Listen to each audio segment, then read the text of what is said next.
जिनके कहने पे चली थी आजादी की आंधी, फिर क्यों कहते हैं मजबूरी का नाम महात्मा गांधी। ना इस पार की ना उस पार की, आज बात करेंगे गांधी के विचार की। ना लेफ्ट विंग की, ना राइट विंग की, और ना ही सेंटर के विंग की। आज तो बात करेंगे आजादी के उस मेंटर के विंग की। नमस्कार, मैं Vivek Bindra, founder and CEO बड़ा बिजनेस.com।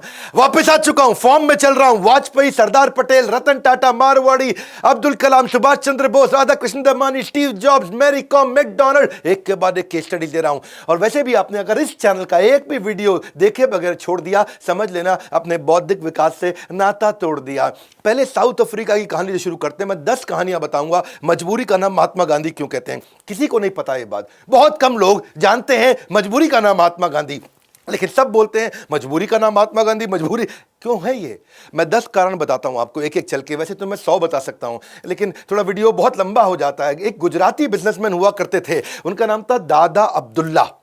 बात थी लगभग 1905-1906 की, और वो बहुत परेशान थे साउथ अफ्रीका में। इंडिया में गांधी को बिजनेस नहीं मिल रहा था, गांधी की हालत इंडिया में बहुत खराब थी। तो उन्होंने कहा कि आप साउथ अफ्रीका आ जाओ, मेरा केस लड़ो यहां पे, मुझे बिजनेस का लॉस हो गया है। और इनकी उन्होंने वहां टिकट करा दी। फर्स्ट क्लास में जब गांधी वहां ट्रैवल कर रहे थे, तो साउथ अफ्रीकन अंग्रेजों को वहां पे बड़ा बुरा लगा। गांधी कैसे काला आदमी पहले फर्स्ट क्लास में बैठेगा, बाहर निकल यहां से। तो गांधी को जब डिपार्टमेंट वहां से कंपार्टमेंट से बाहर फेंका गया, गांधी को बुरा लगा, लेकिन वो कुछ बोले नहीं। गांधी को मारा पीटा भी गया वहां पे। जब कोर्ट में जज ने उनको बोला भाई अपनी टर्बन गुजराती पगड़ी उतार नीचे रख, तो गांधी ने वहां से पगड़ी भी उतार दी। गांधी वहीं रहे क्योंकि उनका 1 साल का कॉन्ट्रैक्ट था, और सहते रहे वहां पे। उनकी कई बार बेइज्जती हुई, सहते रहे। 2 कारण, एक पैसे की कमी थी, दूसरा 1 साल का वचन देकर के आए थे दादा अब्दुल्ला को कि ठीक है तुम्हारे लिए 1 साल तक केस लड़ूंगा। गांधी बाद में हीरो की तरह निकल करके आए। उन्होंने बाद में 1 साल कॉन्ट्रैक्ट पूरा होने के बाद सिविल डिसोबीडियंस मूवमेंट पहली बार साउथ अफ्रीका में चालू किया। पूरा दुनिया बाद में गांधी की बहुत तारीफ करी, और वैसे गोपाल कृष्ण गोखले ने तो उनको वापस बुलाया कि आप इंडिया में आओ, इंडिया में मूवमेंट लीड करो। 1915 में गांधी वापस लौटे, तो उस दिन को प्रवासी दिवस के रूप में मनाया जाता है। देखो, दिए हुए वचन को पूरा करने के लिए वहां पे अपनी पगड़ी भी नीचे गिराई, ट्रेन से भी निकाले गए, खूब बेइज्जती भी हुई, सब कुछ हुआ। वो सहते रहे। लोग कहते थे मजबूर थे। अब वो मजबूर थे कि मजबूत थे? उन्होंने इस अन्याय को सहा। आर्थिक तंगी थी उनके पास, उनकी नौकरी चली जाती, वहां से काम खत्म हो जाता, और 1 साल का दिया हुआ वचन जो था वो भी टूट जाता। कमेंट बॉक्स में मुझे बताओ कि गांधी मजबूर थे या मजबूत थे। दूसरी कहानी लेते हैं खिलाफत मूवमेंट की। खिलाफत मूवमेंट क्या था? ये 1919 से 1924 तक, यानी कि 5 साल चला था। ये एक धर्म गुरु हुआ करते थे खलीफा, टर्की में। अंग्रेजों ने उनको ताकत से हटा दिया, पावर से हटा दिया, जिसके कारण दुनिया भर के मुसलमान जो उनको बड़ा दर्जे पर रखते थे, बहुत बड़ा धर्म गुरु मानते थे खलीफा जी को, तो फिर उन्होंने कहा भैया ये तो हमारे को तो सारे मुसलमान एक हो गए देश में। खलीफा मूवमेंट चालू हुआ, क्षमा चाहता हूं, खिलाफत मूवमेंट चालू हुआ। गांधी जी ने सोचा मैं वैसे तो कम्युनल नहीं हूं, लेकिन देश के मुसलमानों को अगर देश के लिए मुझे एक साथ लेना है तो उनका दिल जीतना पड़ेगा। तो उन्होंने भी खिलाफत मूवमेंट में बड़ा बढ़ चढ़ के हिस्सा लेना शुरू कर दिया। गांधी ने किसी तरह से मैं मुसलमानों को भी साथ में ले लूं, मुद्दा तो देश का है, देश को बचाना है। अगर आज मेरा दिल जीत लिया मैंने इनका, तो मेरे साथ मदद करेंगे। तो खिलाफत मूवमेंट बढ़ने लगा इंडिया में। उसी दौरान साउथ इंडिया में 1921 की बात रही होगी लगभग, तब वहां पे लगभग 1500 हिंदुओं को मार दिया गया मुसलमानों के द्वारा, और 2000 हिंदुओं को जबरदस्ती उनका धर्म परिवर्तन भी कर दिया। जबरदस्ती जब उनका धर्म परिवर्तन किया गया, गांधी चुप रहे, क्योंकि गांधी उस समय मुसलमानों का दिल जीतना चाहते थे। और सारे हिंदू भी परेशान हो रहे थे कि गांधी क्यों नहीं बोल रहे हैं। जबरदस्ती हिंदुओं का धर्म परिवर्तन तो गलत है ना भाई, हिंदुओं का धर्म पर हिंदू अपने हिसाब से जीवन जीने दो उनको। लेकिन गांधी जी ने एक पर्पस पकड़ रखा था कि मुझे मुसलमानों को अपने साथ लेना है, कि वो देश में मेरी मदद करेंगे। मैं पूरा देश इंपॉर्टेंट है या ये 1500-2000 हिंदू इंपॉर्टेंट है? तो गांधी ने देश को आगे रखा। 1500-2000 हिंदू मारे गए या उनका जबरदस्ती धर्म परिवर्तन हुआ। गांधी क्या कहते हैं, मेरे को पॉलिटिकल एडवांटेज तो चाहिए नहीं। ऐसा तो है नहीं कि मुसलमान मुझको वोट दे देंगे मैं प्रधानमंत्री बन जाऊंगा। मेरे को कोई पॉलिटिक्स में तो जाना नहीं है, मुझे तो देश को बचाना है। जाने दो 2000-1500 हिंदुओं को। गांधी ने उनको इग्नोर किया। तो धर्म के आधार पर हत्याएं हुई। धर्म परिवर्तन के खिलाफ गांधी का न बोलना, ये गांधी के लिए जरूरी था या मजबूरी था? वो आप कमेंट बॉक्स में बताइए। गांधी ने सही किया या गलत किया, वो आप कमेंट बॉक्स में बताइए। क्योंकि मैं ना बात करूंगा लेफ्ट विंग की, ना राइट विंग की, ना सेंटर के विंग की, मैं बात करूंगा देश के मेंटर के विंग की, जिसने आजादी पे काम किया। अब सही है गलत है, वो मजबूर थे या मजबूत थे, ये आपकी और मेरे बीच की बात नहीं है, ये कमेंट बॉक्स की बात है। मैं आऊंगा और आपके विचार देखूंगा। तीसरी कहानी नॉन कोऑपरेशन मूवमेंट की। ये बड़ा मूवमेंट था।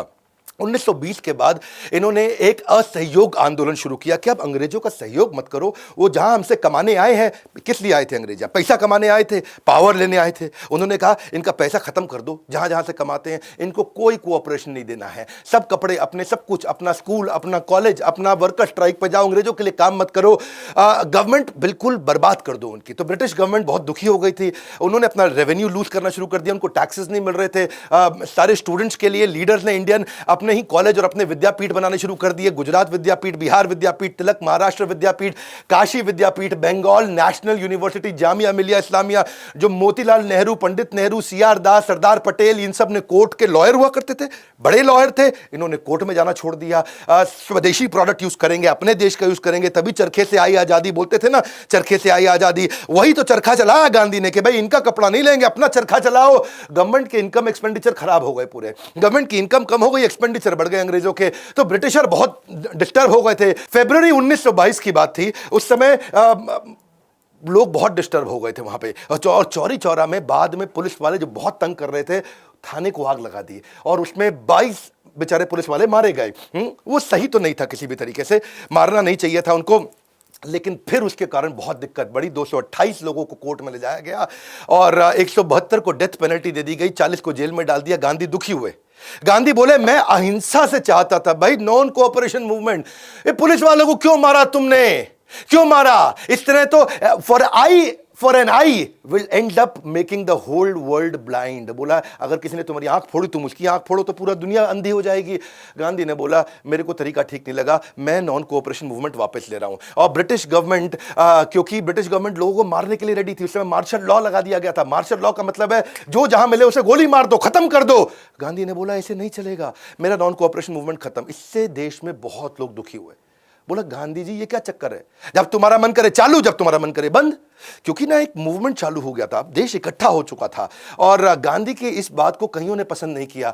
गांधी कहते थे कि ब्रिटिशर कभी भी गोली मार देंगे, उनको एजिटेट तुमने कर दिया। इस समय गांधी को भी जेल में डाल दिया गया था। अब गांधी इतना परेशान थे, उन्होंने तो बंद कर दिया सब कुछ, लेकिन यहां पूरा का पूरा कॉन्फिडेंस देश का हिल गया। स्वराज की भावना को वहां इग्नोर कर दिया गया।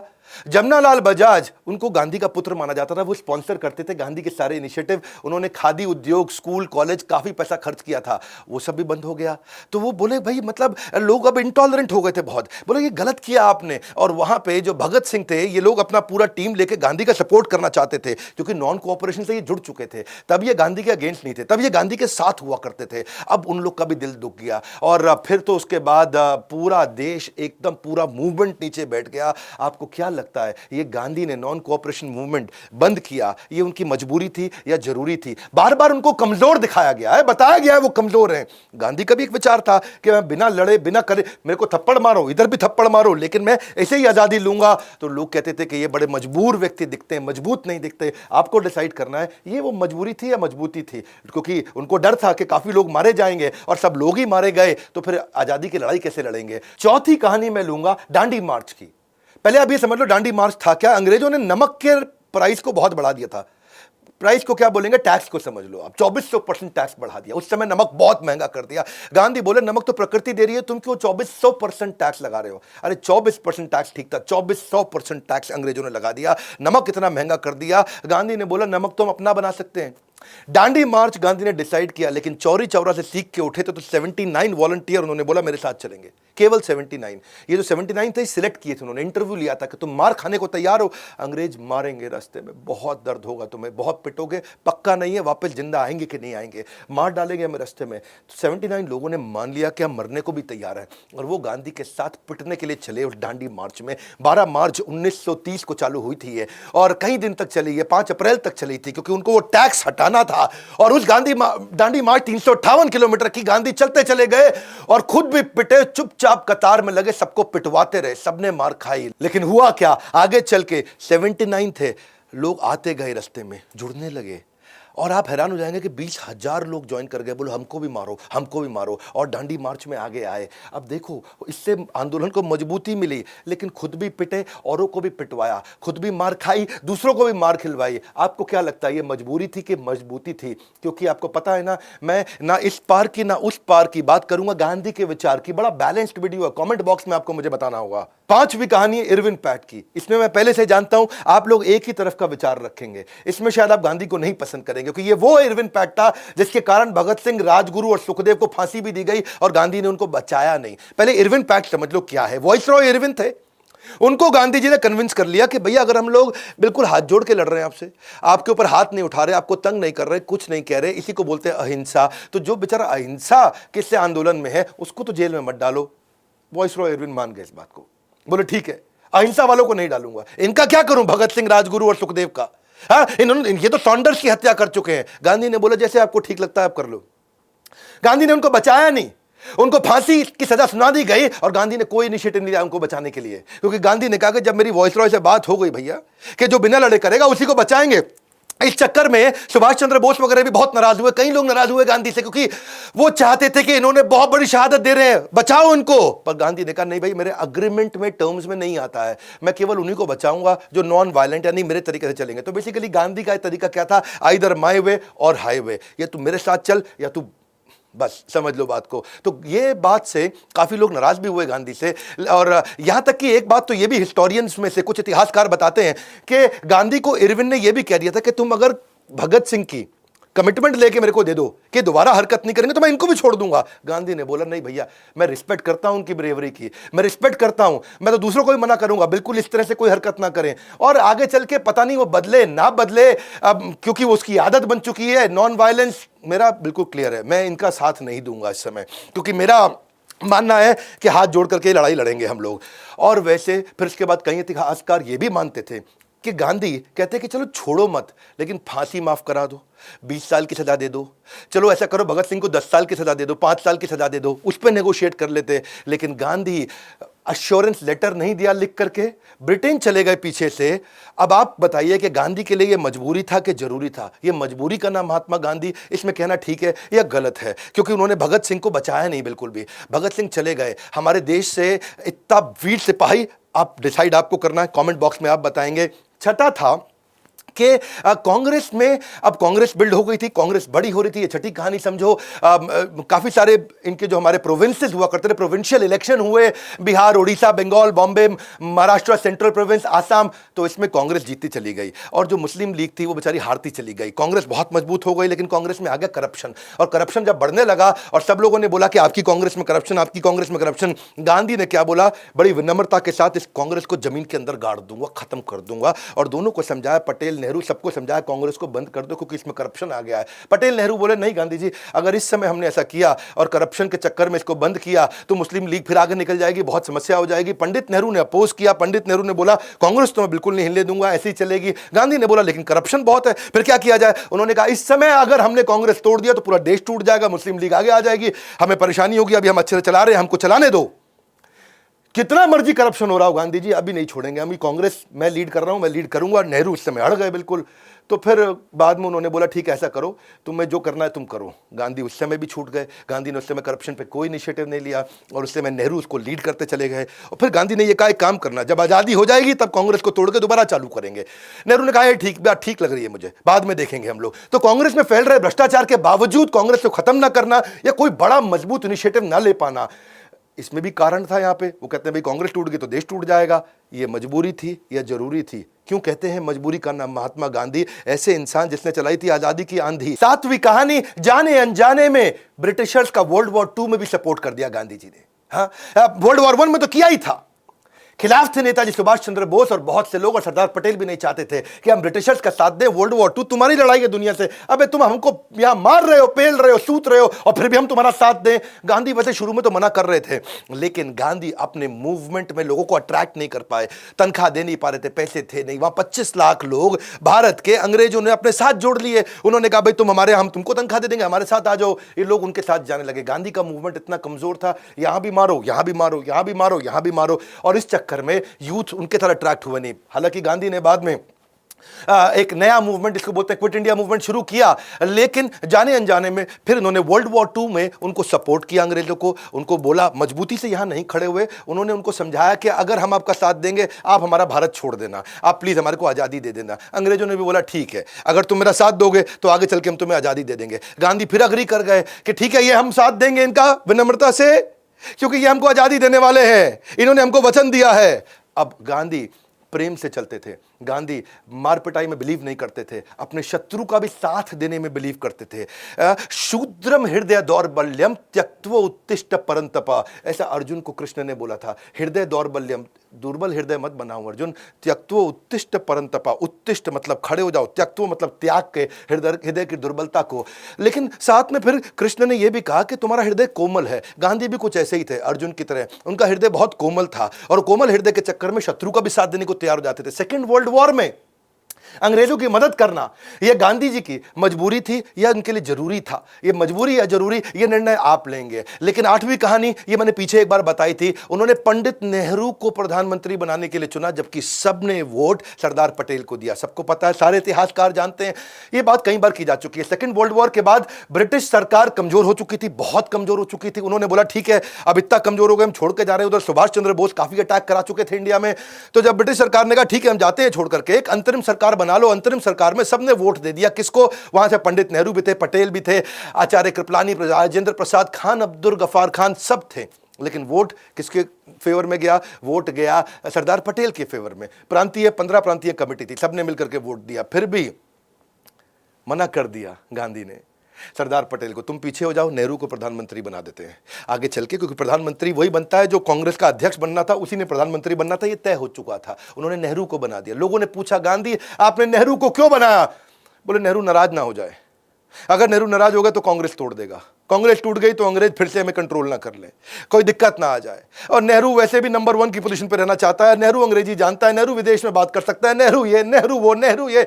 उस चक्कर में उन्होंने नेहरू को फिर से आगे लिया। जनता के खिलाफ जाकर के सरदार पटेल को आगे बढ़ाने की जगह, वो जानते थे सरदार पटेल मेरी सारी बात मान जाते हैं, उनको साइड किया। नेहरू का एक अपना स्टाइल है, वो बढ़िया सफारी सूट में आते, हाथ में पाइप लेके, गुलाब का फूल टांग के, अंग्रेजी में बात करते हुए अंग्रेजों के साथ नेगोशिएशन करते थे। तो गांधी ने कहा देखो इंटरनेशनल अफेयर ये संभाल लेंगे, कोई बात नहीं सरदार पटेल, भारत में तुम संभाल लेना। तो विरोध के बावजूद पंडित नेहरू को कांग्रेस में आगे बढ़ा देना, विरोध के बावजूद नेहरू को फाइनल कर देना, इसलिए कि कहीं कांग्रेस ना टूट जाए, ये गांधी की मजबूरी थी। ये गांधी के लिए मजबूरी था या जरूरी था, वो निर्णय आप लेंगे, क्योंकि गांधी के लिए हमेशा एक पर्पस था, एक कॉज था, जिससे वो जस्टिफाई करते थे उसको।